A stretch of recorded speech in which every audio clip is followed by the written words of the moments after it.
Hi there, Yaz here, and I wanted to take a moment to talk about my journal. So at the beginning of the year, my students get to choose from one of these two journals, which can be inexpensively purchased in bulk. Sites like Amazon.com, Oriental Trading, or Dollar Tree are great sites. And the main purpose that I have for these journals is to communicate with my students and figure out where the break of understanding occurs.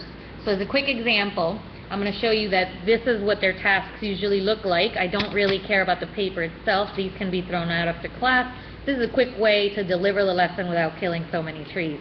So this particular task posed the question, if negative 10 degrees Fahrenheit is really cold, then does that mean that 10 degrees Fahrenheit positive is really hot, just because they're opposites?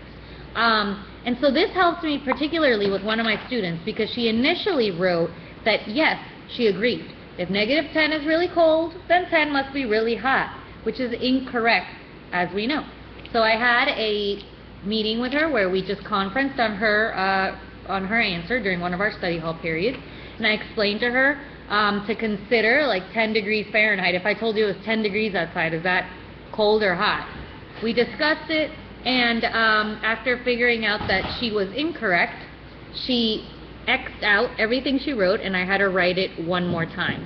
In her explanation, trying it again, she says, I disagree, which is correct. You're supposed to disagree. But notice that her explanation of why she disagreed shows us that she doesn't quite understand the concept, or at least how to explain it just yet.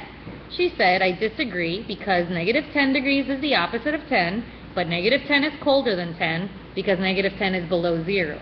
Again, this does not prove to me that she can understand or even explain the idea of opposites and what that means to cold versus hot.